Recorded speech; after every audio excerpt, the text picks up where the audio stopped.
Hi, everyone. Welcome to our Tree Equity Learning Series. We know you're trickling into the room and connecting to audio, so we'll just give it a couple minutes for folks to connect.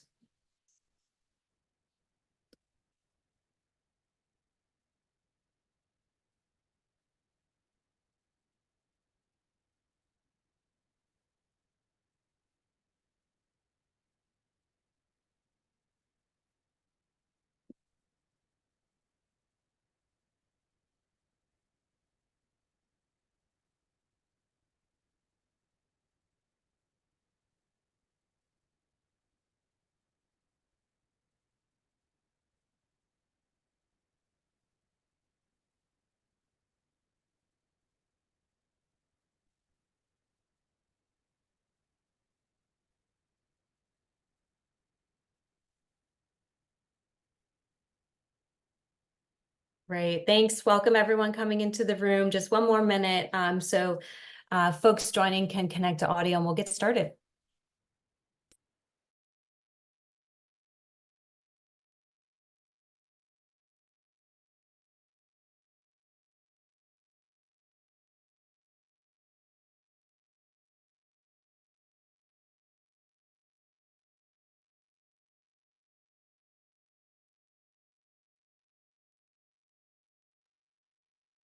All right, so without further ado, let's jump in. Welcome, everyone. Thanks again for tuning in today to Faith in Tree Equity. This is the fourth in our learning series hosted by American Forests on tree equity. And today we're teamed up with our friends at Creation Justice Ministries and others on this great panel. I'm Lita Aljabar, Senior Director of our Catalyst Initiative at American Forests. And American Forests has been committed to forest conservation in both large landscapes and urban communities throughout our 150-year history. Today, we are really catalyzing a movement for tree equity across our cities so that the life-saving benefits of urban trees no longer follow lines of race and wealth across our cities. So on this climate justice issue, tree equity really means that we are investing in communities with the most need by growing trees, creating jobs, and implementing just policies. Next slide. So some of you may have been with us throughout this learning series. Really here today, our learning series is a part of those efforts that I just mentioned to really rapidly expand the communities and leaders on the ground across the U.S. with the know-how, the tools, and the capacities to take action on this climate justice issue with trees at the center.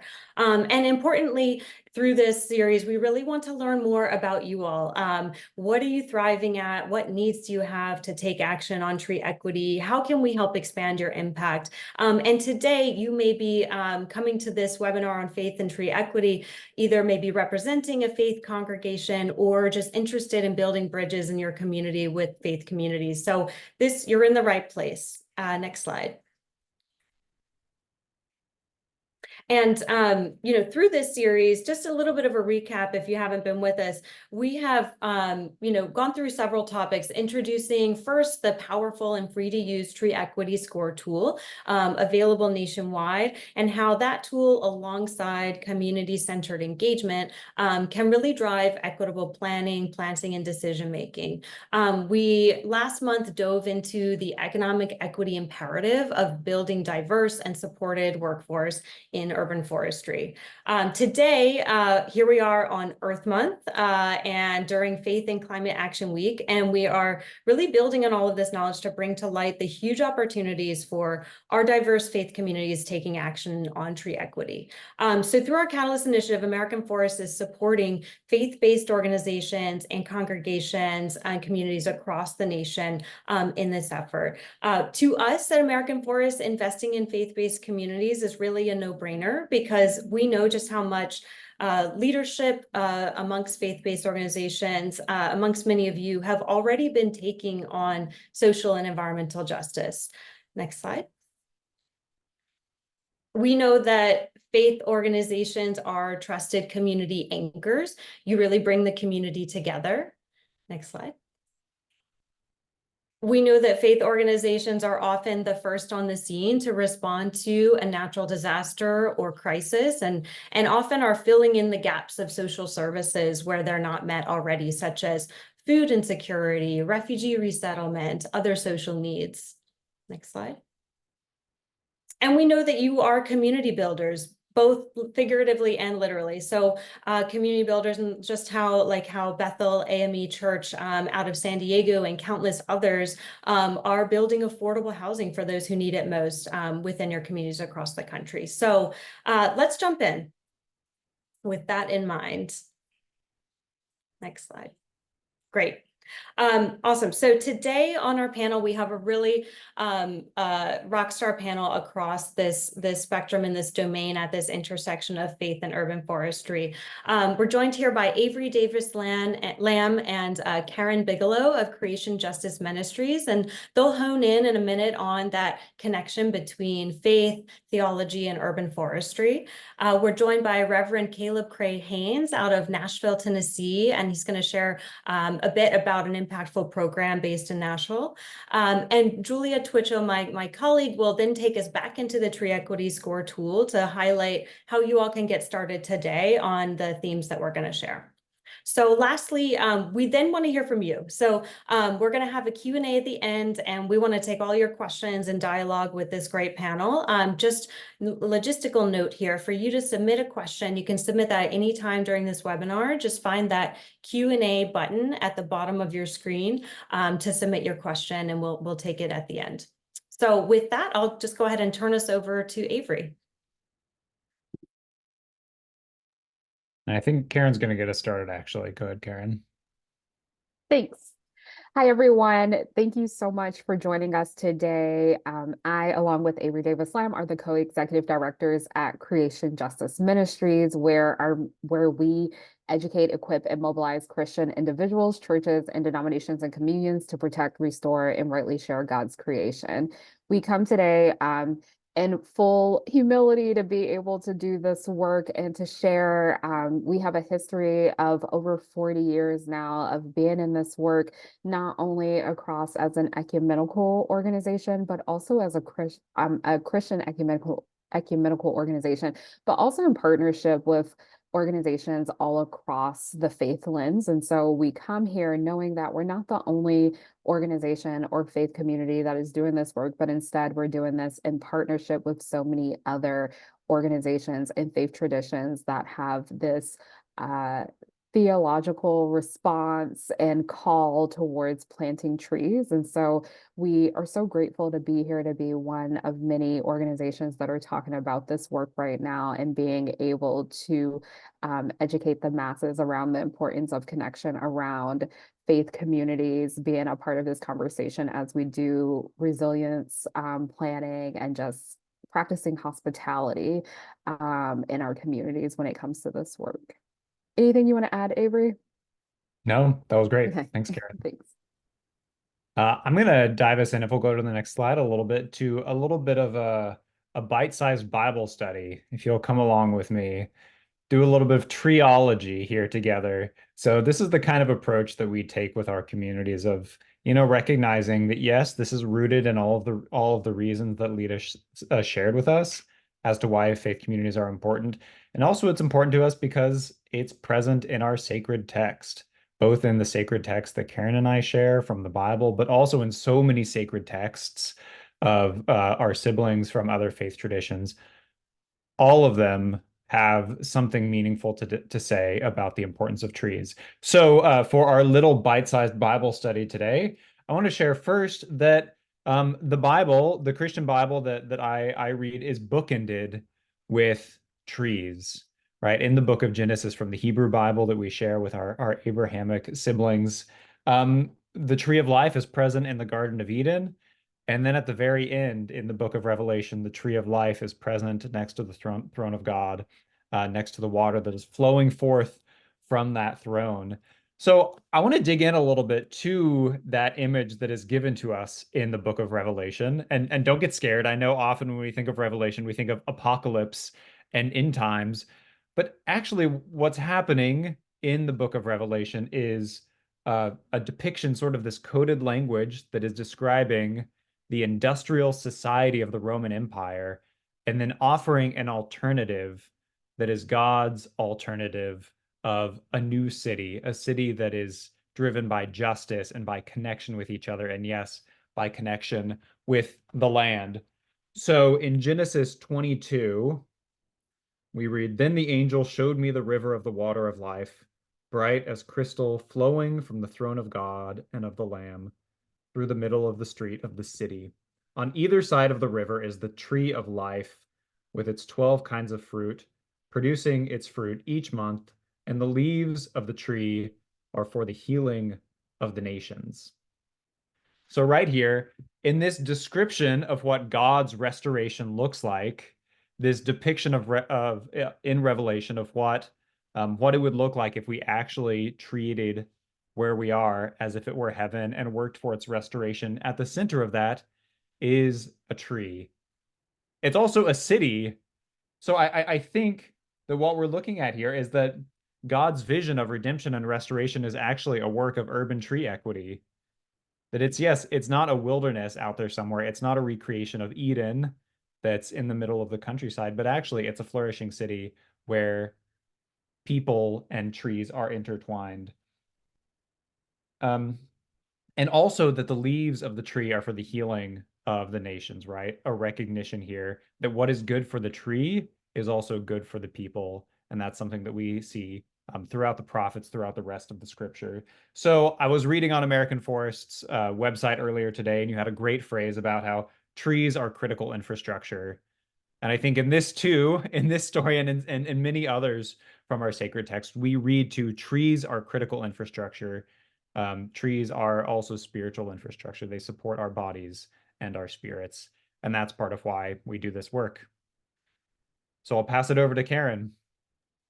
Yeah, so Avery said very similar points to what I would bring on, so I'm not going to repeat those. But I wanted to just read this quote from the Mennonites, and it says, "We plant trees because they have environmental, social, and spiritual benefits. Trees capture carbon and slow the warming of the earth. They cool the land and preserve it from erosion, thereby making it a hospitable place for the other beings of God's creation to live and thrive. The point of our eyes heavenward and remind us of the goodness of God proclaimed all over that was created." And so I just want to point out the fact of like when we plant trees as a theological sense, many of us in our faiths have a call towards hospitality. That is such a big part of cultures all over the world and across faiths all over the world.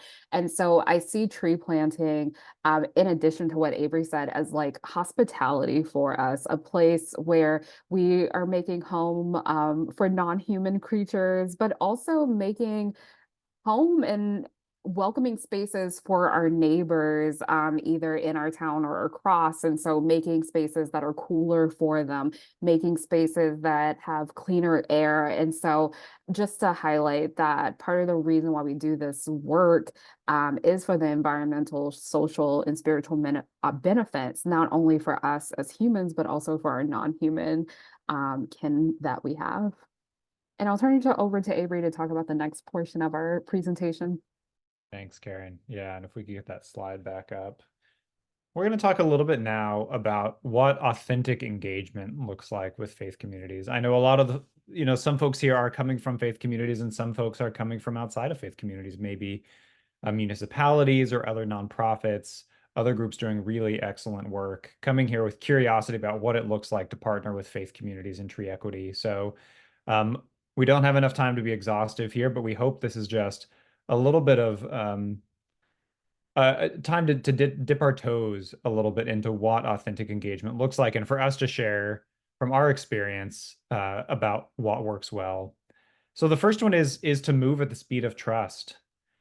Faith communities often move quite slowly, especially communities who have been affected disproportionately and negatively by, yes, environmental problems, by environmental justice problems, but also who have a history of rough relationships with, with governments who have maybe built highways through their communities, with other institutions who have not had their best interests at heart.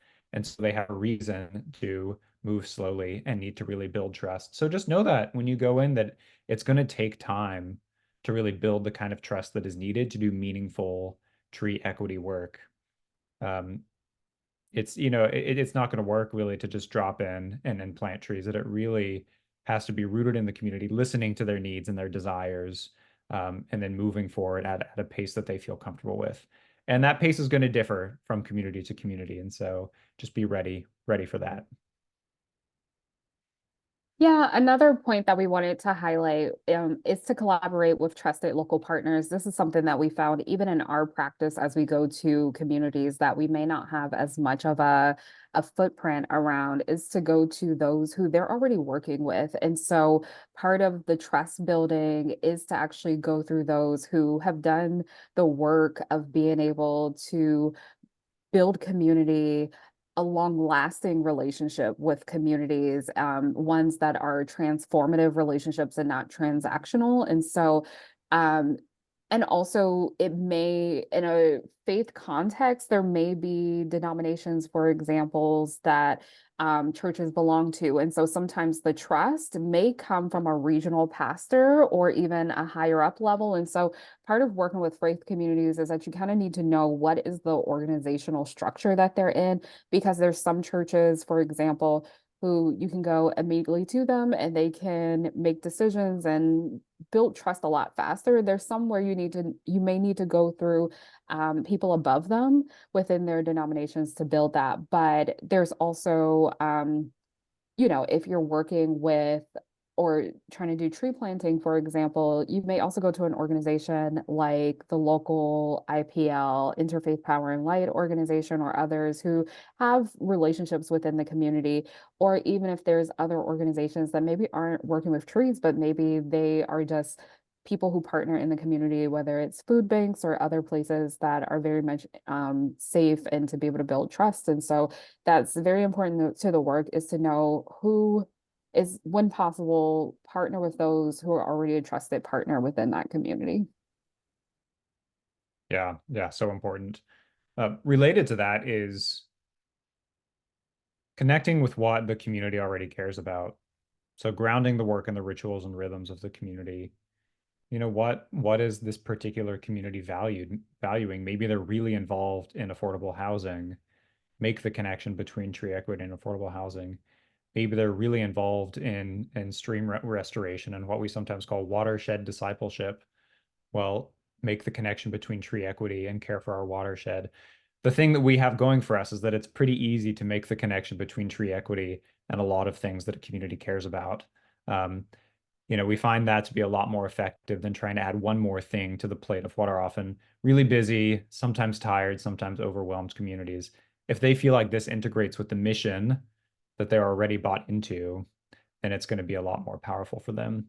The other is to ritualize this, to come alongside the church and, you know, the work of making meaning. The work of rituals is the work of making meaning. So tree blessings and prayers and services, anything that like Karen was saying, takes this from a transactional experience into a transformative one. Recognizing that for faith communities, this is operating on a spiritual level as well, that it's a spiritual activity when we engage in tree planting. Yes, it's benefiting our neighbors, and that's beautiful. And also ritualizing it just adds another really important layer for us. Yeah, and I would just add to what Avery said, part of the ritualizing, you don't have to be a theological expert. You don't have to be, if you don't have that background, that's okay, but be willing to participate in it and to respectfully come and partake in it, even if it's not something that you would necessarily feel comfortable leading in, but just being able to participate in the culture of a church or any faith community, I think would go a long way and really gets back to the point of moving at the speed of trust. I think that helps to aid that effort. The last point that we wanted to highlight is timing matters when working with churches. We've found this in our own personal experience that sometimes programs want to work at a timeline that works for them, that's not considerate of the actual timeline and calendar of faith communities. So, for example, there's certain times when churches, speaking from our context, are very overwhelmed with programming, church services, and all the other pastoral things that need to happen in a church.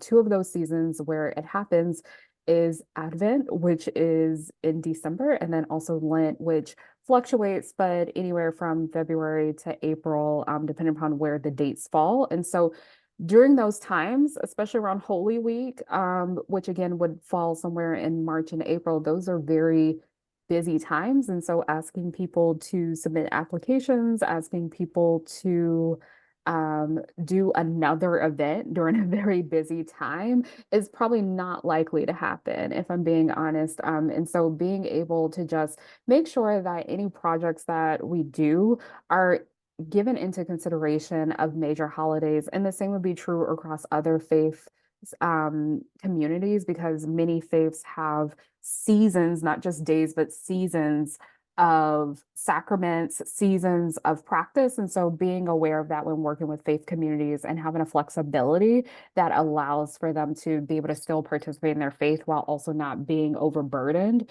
with any administrative planning or other things that go on during that season. So thank you. This is the points that we have for this, how to do authentic engagement with faith communities.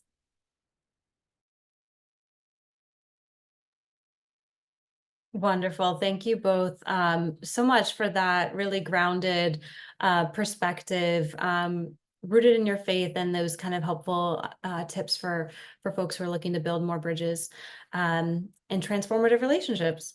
So now let's hear from Reverend Caleb, who'll be sharing his screen and sharing a bit about this work in Nashville. Wonderful. Greetings, everyone from Nashville. I'm kind of out back right now, and there's some birds nesting on my deck, and they're not really having it. So we're just gonna roll with it.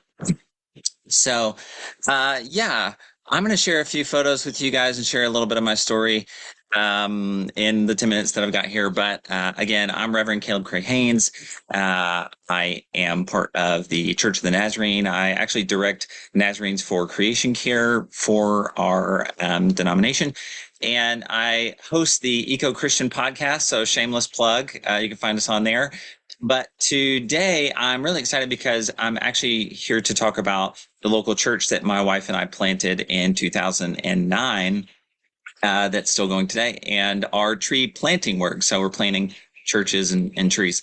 So our church is called Kaleo Nashville, and our vision has always been to that we want to see how the kingdom of God breaks into our lives and our city and our world. And so if it happens in heaven, we believe it's meant to happen on earth, and so we believe in heaven. There's a lot of trees, and so we're gonna plant trees. So similarly, that you can sort of roll that into anything. We don't believe there's trash in heaven, so we work to eliminate waste, and so forth and so on. So I want to share a few photos with you guys and a little bit about some of the tree work that we've done here in Nashville over the last 15 years. And some of the points, we won't be able to kind of get into all of it, but so our tree planting story, I guess I'm going to say, began with our church in 2010, and I'll say that it really started with a community garden. A garden plot of land in our neighborhood where most of us lived, and it was actually owned. It was actually land that was surprisingly unused and technically owned by the railroad, and a neighbor was leasing it. Anyway, so this first image here is actually from the day we quote unquote broke ground for our garden, which was kind of cool. So I think there's a few pictures of that. So fast forward a little bit, and our church decides instead of spending so much money on rental space, that we actually ended up buying picnic tables and meeting in this garden, and we did that for a long time. And at that time, here in Nashville, it wasn't kind of the hot place to live like it is today. And there was a lot of need in our low income neighborhood.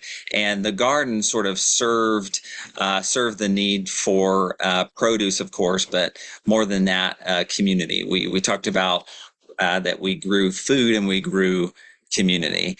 And so anyway, and I can get into more of that if you guys have more questions in the Q&A, but I just wanted to sort of say that was kind of the platform for the tree thing that ended up blossoming. So not too long in, we decided on a project to plant fruit trees within and around our community. And it started as an opportunity to sort of kind of the ritual piece that they mentioned. It was sort of an opportunity to honor those who had passed away in our neighborhood. And it was called the Giving Tree Project. And basically, when someone in our community passed away, we sort of took that as an opportunity to plant a fruit tree in their honor.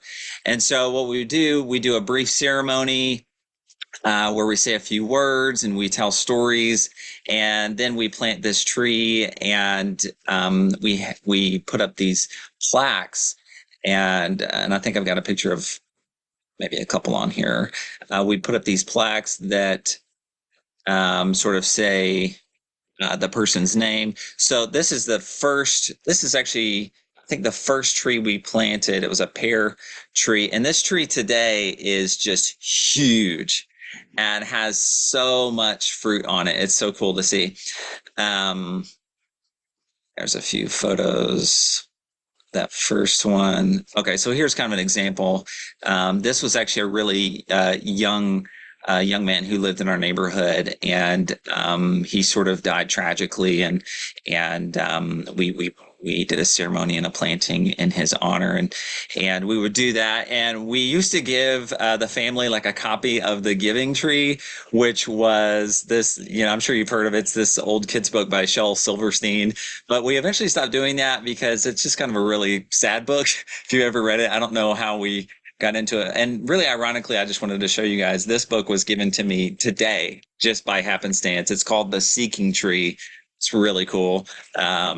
We may start maybe giving that one out instead, but yeah. So there's a couple other photos, I think.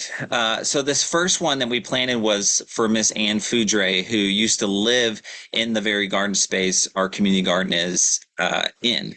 And so typically what we try to do is to do these plantings in the yard of a place where the people actually lived, if at all possible. And actually on our church website, you can navigate. I'm going to try to flip this in here.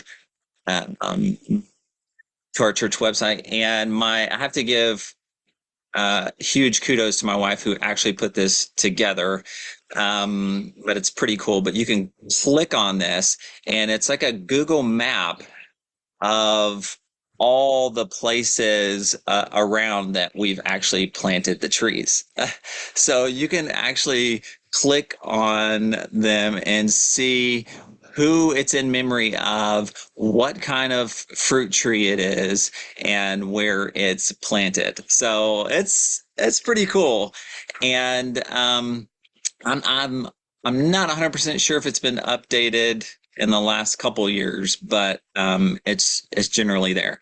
So it's kind of a really neat way for us to engage the community in that sort of aspect.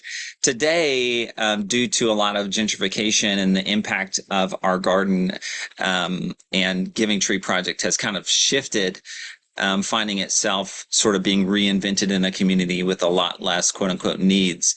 But of course, the need for community is always there.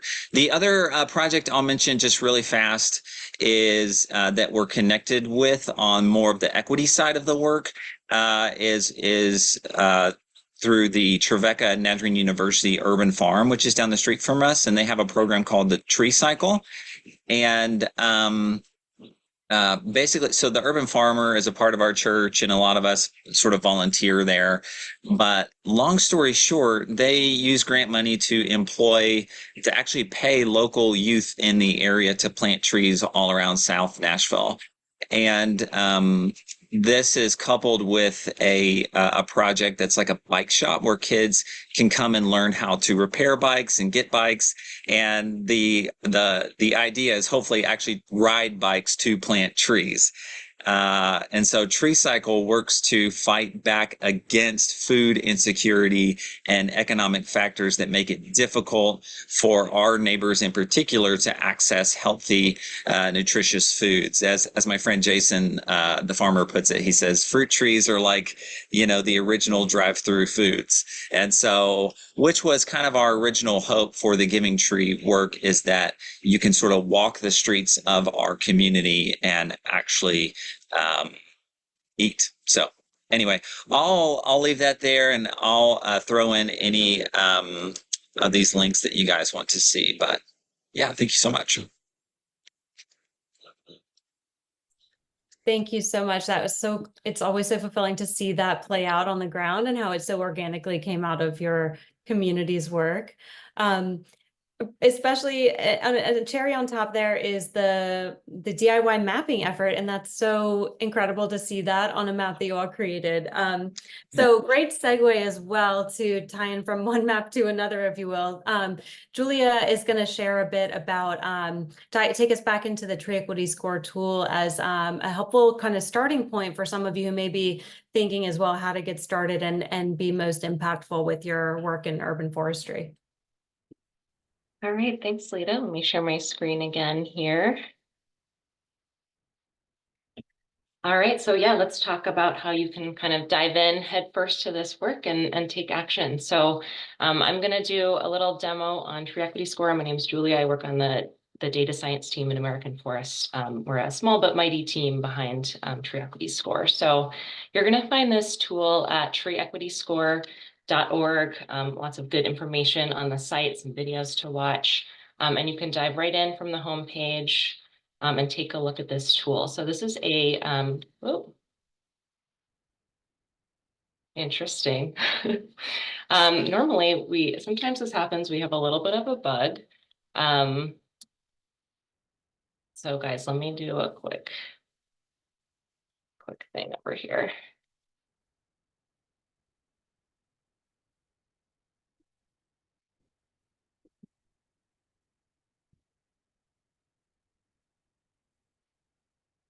So let me start. I'm just pinging my team members. This does happen sometimes. We'll try to get this working for you today. Let me see if I can get one of the other tools going. Usually it is a very quick fix. It means that we pushed data recently. A data update is a working tool. Let's take a look at Phoenix and see what's happening. Yeah, this is a site-wide thing.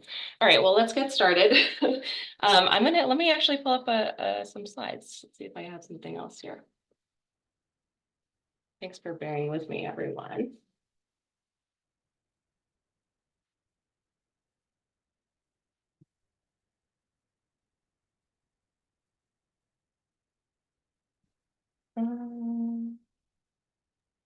I think while Julia's pulling that up, we actually already have a question in here for you, Caleb, and the question is about your fruit trees. So the question is, do you lead any gleaning efforts with these trees, or just what happens with the fruit? And related, there's also interest in understanding kind of why fruit trees and not other types of trees like native tree species.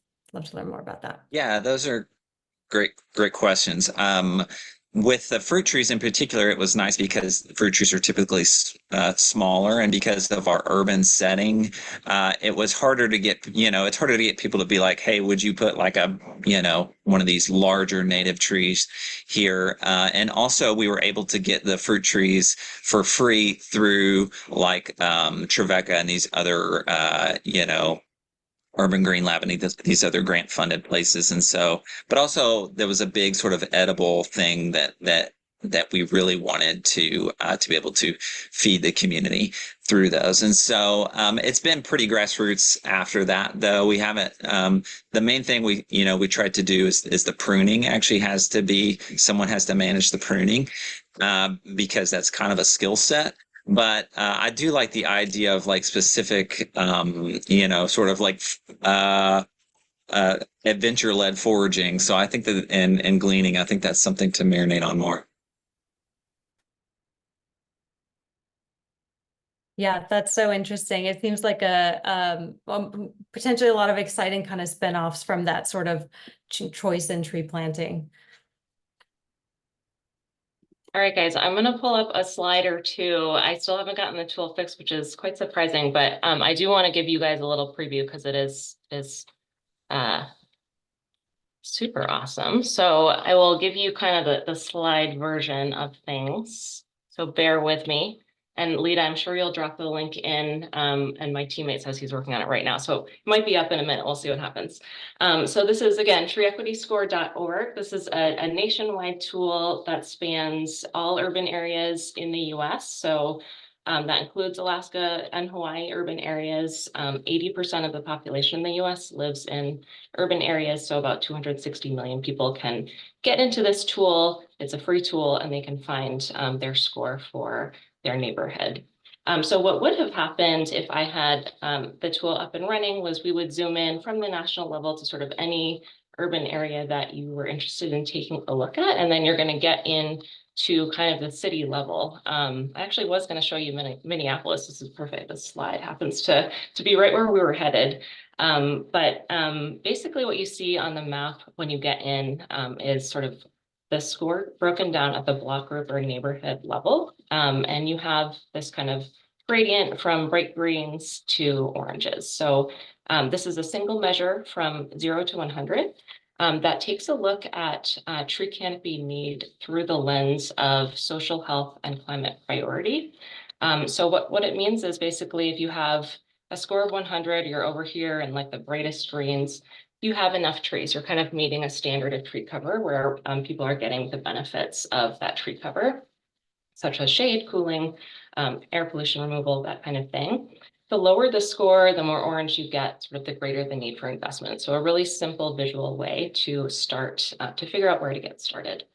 When you click around on these block groups, just like you're seeing here on the map here, you get a sidebar that opens up with kind of your canopy cover level for that block group or neighborhood, as well as the sort of different indicators for that neighborhood. So poverty rates, heat disparity, health burden, that can really help you understand sort of what's going on all the way to the neighborhood level, what's going on in your community. So let me see if I can give you a little bit more of the breakdown here. I'm going to click through here. So one thing I wanted, but that I will show if we can get it going is this is a tool that has a lot of different map layers in it. You can get in and not only check out your tree equity score, but see kind of the distribution in tree canopy from Google's tree canopy data. You can look at a heat disparity layer, which gives you kind of a sense of how hot could it get on some of the hottest heat waves in the summertime. And you can flip around and look at, race, poverty rates, and other indicators, and really understand kind of not only at the neighborhood level, but at the broader community level, sort of, what places have the greatest need and what's driving those lowest scores. So let me just take another quick check. And if it's not working, it's okay. All right. I will show you this, which is for those interested in sort of working locally and understanding sort of where to get started. We do have, a search bar that allows you to look up different places of interest and addresses. So if you are, doing a Google Maps search, for example, for, different like a Buddhist temples or mosques, you can take those addresses directly out of Google Maps and pop them into the score, and it will drop a pin on the map and help you locate, what the score is for the neighborhood for that place of worship. And also remember, to zoom out and look kind of at the broader neighborhood around it for kind of, who is that place of worship serving and sort of what are the areas for the greatest investments for surrounding that location. So, I mean, I wish I could really show you more into the tool, but I think it's enough of a window to see, it's a really simple and visual guide for, how do you get started taking action? Like, where do you put sort of investment in critical services? And that might be tree planting, but it also might be thinking about protecting the existing canopy, taking action around tree care and sort of actions that promote tree survival and trees reaching maturity and really giving the maximal benefits that a tree can provide. But also other forms of investment like advocacy or volunteerism or sort of faith-based movement building around tree equity. All right. It looks like things are not up and running. I'm getting live updates. It is a recent data push. I will point out that in the tool, we do have dynamic reports. Actually, I don't even, let's see if these are available. They might be. They might not be. There's a catastrophic day. Oh, here we go. Okay, so I was going to show you these, which are, if you zoom out to sort of the broader community and you want to know kind of what are the patterns and impacts we're seeing more broadly. So I'm looking at Minneapolis here. You get sort of an overview of the distribution of scores for Minneapolis, and you can see those trends that are so ubiquitous in every city across the US, sort of that connection of higher tree canopy in, or decreasing tree canopy as you get more people of color in neighborhoods in Minneapolis as the poverty rates increase. And similarly, you know, as temperatures sort of rise in certain neighborhoods, you're also seeing that sort of decrease in tree canopy. And those really powerful trends can help sort of tell that story of what you're experiencing every day.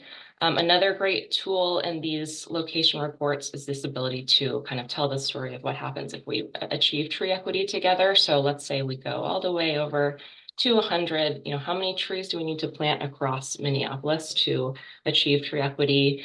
And what are the carbon, water, and air benefits that those trees would provide at maturity?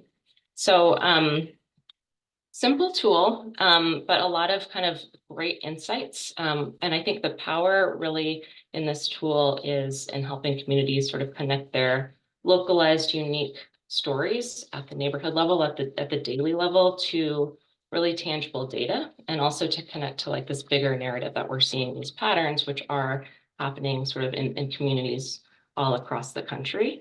And, you know, I think a really, you know, powerful opportunity here to kind of connect that storytelling and movement building to faith communities who are such critical leaders and builders of this movement. So apologies today that we couldn't get the tool fully up and running. I will send a link in the chat because I expect we're minutes away and we can share the live tool with you guys. Yeah, thanks so much, Julia, for adapting on the fly. So know that via the link in your chat, you'll be able to access an even more powerful, more data updated tool. And also want to share that, you know, we did do a full live demonstration at an earlier webinar in our series, and you can find that recording at the link as well if you're looking to really step through the different functionality. What Julia shared here, that search tool, identifying a specific place of worship or community around a place of worship, as well as that report, is not in that recording. So you're seeing kind of a couple of extra tools that might be useful to your work locally. I do want to spend a couple of minutes though now with this kind of mapping tool in mind, and maybe Creation Justice Ministries, you all have done quite a bit of work even taking this tree equity score and different data sets to sort of the next level to support folks within your community and different congregations on the ground around tree planting and urban forestry. So would love to hear a little bit about how you all had leveraged or utilized that data, your process and your purpose with that. And meanwhile, Julie, if you don't mind sharing those visuals as well. Yeah, thanks. Yeah, glad to share about that. And Julia, thanks for leading us on that. Even without seeing the whole visualization, it's so clear how cool of a tool this is, and I'm really excited to dig in more. So a few years ago, we went about creating a data set with as many congregations and houses of worship across the US as we could represent. And we ended up pulling something together that had about 70,000 houses of worship, which is not exhaustive, but is a pretty good representative set. And what we did then is we've been at work layering over different kinds of climate impacts so that we can understand how is climate change currently impacting communities who our churches are on the front lines of serving, and how in the future will it be impacting them. So a slice of that is looking at heat stress. All of this work can be found on our Faithful Resilience program, creationjustice.org/resilience. But part of this is seeing heat stress. So on this map, you can see now we mapped over a heat severity map. And then each of the stars is a congregation. So went to Nashville here. This was one of 2 cities where we did this. And obviously, there's a lot of congregations who are serving communities that are under extreme heat stress. And when we are talking with communities of faith, that calls forth the question, if you feel like your mission is connected to serving the community, then what actions are you currently taking to address heat stress, and what actions do you want to be taking? Of course, that could include being a cooling center, but we're inviting congregations to consider tree planting and tree equity as a central part of their mission. Because if you go to the next slide, we also know that where there is increased tree canopy, there is decreased heat stress. So it maps, this is a layer of heat stress and a layer of tree canopy. They're almost mutually non-overlapping here a little bit, that where there is tree canopy, there is very little heat stress. And of course, that's what the tree equity score is getting at. So the final slide is a representation of us integrating the tree equity score into this. And we don't have quite the amazing visualizations that Julia has been able to create. But we still have on the next slide, kind of by color, how communities are experiencing tree equity. And then if you click on those shapes, those polygons in our actual map, it'll tell you what the tree equity score is. So then, if you are a congregation in Nashville, or if you are, a denominational body or a partner, maybe working for the municipality, and you're curious, what congregation should I reach out to invite them to participate with us? That's how we hope this tool can be helpful. You can see, okay, these 12 congregations are in areas that have a very low tree equity score. And so these are the ones that we want to prioritize reaching out to work with.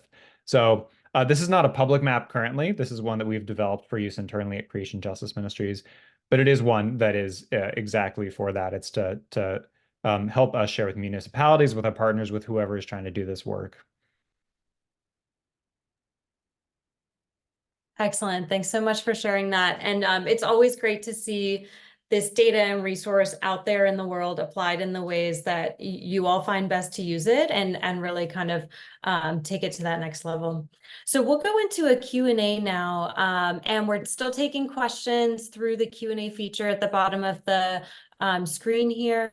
And we'll go ahead and close out our screen so you can see your full panelists here. Great. Awesome. Okay, so we've got a first question here for Reverend Haynes. This question is around approvals for planting the fruit trees. So the question, did you have to get approvals from the city to plant fruit trees? And to that, I'd add some other questions that we often hear in this space.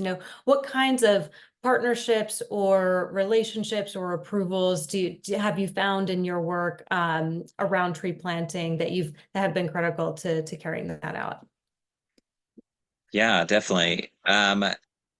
I can only speak for Nashville, but I suppose in general. So when we plant trees, it's on someone's property. So you generally don't need permission for that, save the permission of whoever's property it is. When you get in sort of the liminal spaces, then you've kind of got to have more of the conversations with your city.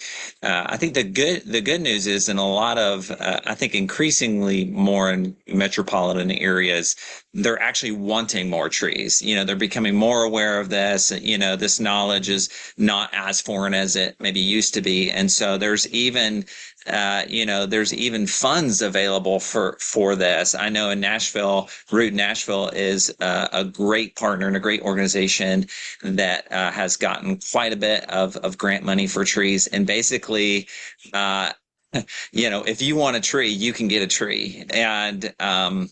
And so our problem here is not that we can't get the trees. It's that we've just got to get more places to put them. And so in more of those partnerships, more people who want trees, more people who see this as a thing. And and in general, I'm more of the ask forgiveness, not permission kind of guerrilla tree planter. But you don't want to do it in a way that it's not going to have a good life. And also, I think it's important to sort of familiarize yourself with what zoning codes are in your area and what you're kind of required or not required. I know for the neighborhood where our community garden is, that's seen a lot of the gentrification, that the zoning there has made it to where developers can come in and tear down one of these smaller houses and build to what we call tall and skinnies.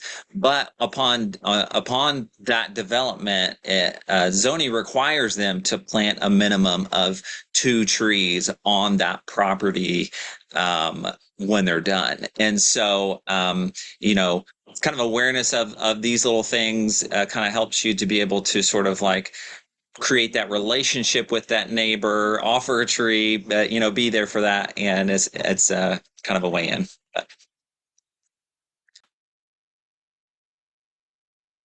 Great, thanks. Yeah, and for those of you who are thinking about kind of how to get started in that and navigate different, either rules or regulations and partnerships around that, American Forest also has some resources on our Vibrant Cities Lab and others, kind of how to get a project started and whether you're planting on private or public property, definitely resources around that because it's not always common knowledge.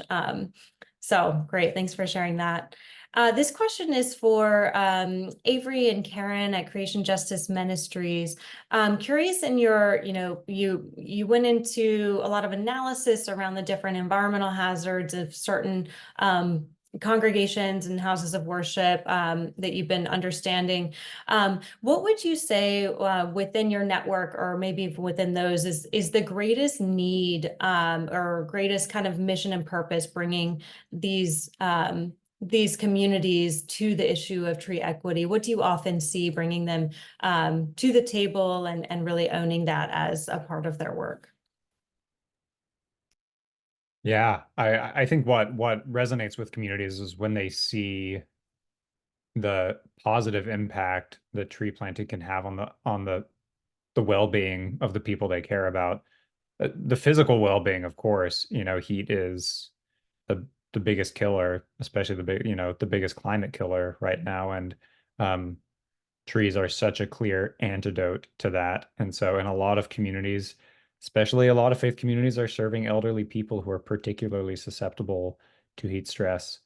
When they see tree planting and tree equity as a clear solution to that, then that brings them into the fold. Karen, what would you say? I agree with that. I would say 2 things to Avery's point. Drawing it as a connection towards public health is a big issue, especially amongst BIPOC churches. And so being able to talk about it, as Avery said, not only from an elderly perspective, but also if you can connect health and children together, that's super important to churches. And so being able to also, especially where you see higher rates of asthma, for example, amongst Black children, trees are able to help with, having clean air. And so being able to draw connections to public health. The second thing that I would also add is being able to draw connections to energy cost. Communities, especially those that are in the deep South, they are having issues around energy. Part of that is or heat. Part of that is because of heat islands, but also they're having higher bills around energy costs, frankly, just because of some of the injustice of the power companies. And so being able to draw connections towards trees and cooling down neighborhoods and how that can have an impact on energy bills for so many, especially low income communities that are experiencing these issues, is another compelling thing for many when it comes to issues of this nature. Mm-hmm. Yeah, absolutely. So next question is for also maybe for the group here, just a question around what are some of the biggest kind of obstacles to say a church or another congregation or house of worship to get started in something like this? Say it's come up in the community as an interest, it's a clear need in the neighborhood. What's the biggest barrier that you see, or maybe Reverend Haynes, what was your greatest barrier in getting that work started on the ground? Yeah, that's a great question. I mean, I'm sure Avery and Karen, you guys maybe have seen some more. I honestly, it's hard for me to say because I don't think there have been two great barriers. I think just general, like making sure that you connect with someone who is kind of knowledgeable around trees, just a base level knowledge of like, we think like, oh, dig a hole and put a tree in, and that's that, but there is more involved, and there is a timing. Karen alluded to the timing as well, and like you don't plant them in the summer as much as possible, and just sort of those sorts of things around planning ahead when you want to do it. Even when we did it as like a ceremony to remember someone, we would still kind of work in that timing of like, is this a good time to even plant a tree? And also depending on what kind of tree you're planting, is there care involved? And so for instance, we have an apple tree out here, but it's in pretty close proximity to some cypresses, which if can cause rust to occur, like plant rust to occur on our apple tree. And so there's kind of a proximity problem there. So there is not a knowledge gap around that, but it's not a big problem. It's kind of one that can be sort of solved with, some research, but yeah.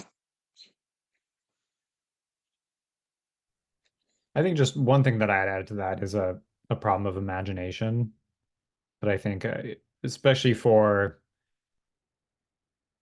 historic churches with big lawns that look like they were plucked right out of the English countryside, that is their ideal of beauty, which is very different from the kind of beauty that we are seeking, which is, tree cover, forested. So it requires a little bit of imagination to invite people into imagining a new kind of beauty that is not just a perfectly manicured lawn. I would also add that not all churches there's a lot of social capital in churches, but churches don't always have a lot of resources when it comes to money and time. And even in many churches, despite some of the stereotypes about churches having a lot of money, many don't. Many are struggling, and many have pastors who have to be bivocational. And so many don't have full-time pastors. And so part of why it's important to move at the speed of trust and to know timing and all those things is because not all churches have full capacity to be able to do projects in a very fast time frame. And so sometimes, and there are churches that can, but some can't. And so part of, I think, a challenge can be for some churches is just being able to have the time and capacity to be able to do this work, especially at a time frame that can often be pressured on programs that are having to respond to funding, grants, and deliverables and all those other things when it's not planned properly. Yeah. Such real challenges. And Karen, I'm going to take that as a great transition to our closing points, actually. Thanks for lifting up the resource and capacity constraints that many places of worship and their communities of need really have in engaging this work. So Julie, if you don't mind popping up our last couple of slides, just want to speak to, how American Forests and our partners are really looking to support and help bridge that gap. So I mentioned earlier, the Catalyst Initiative and Fund at American Forests is really looking to support frontline leaders, including faith organizations and faith leaders in this work. Just want to point you all, this is a wrap on our learning series itself, but you can of course access all the recordings on our website. We'll likely have more coming out. Of course, the goal of this is to support more folks with the knowledge and tools and resources ultimately to be able to take on this work in partnership. Next slide. So for those of you who are interested in getting active in tree equity, urban forestry in your community, whatever that looks like to you and is central to your own mission, we're interested in supporting you. So definitely get in touch with us for either more information, to start a conversation. Like I said, we've got lots of resources and support, and we are looking to really support faith-based organizations and communities in the near future. So definitely get in touch with us, and we'd be happy to connect more resources to you and support that work. So we are right at time, and just want to thank everyone for your time tuning in. Thank our partners at Creation Justice Ministries. Thank Reverend Haynes as well in Nashville for that great story on the ground. And we really appreciate it. We'll definitely share some follow-up links and information and get you going within the Tree Equity Score tool as well, once that's back up and even more empowered. So thanks, everyone. Have a good rest of your day. Bye, everyone. Thank you.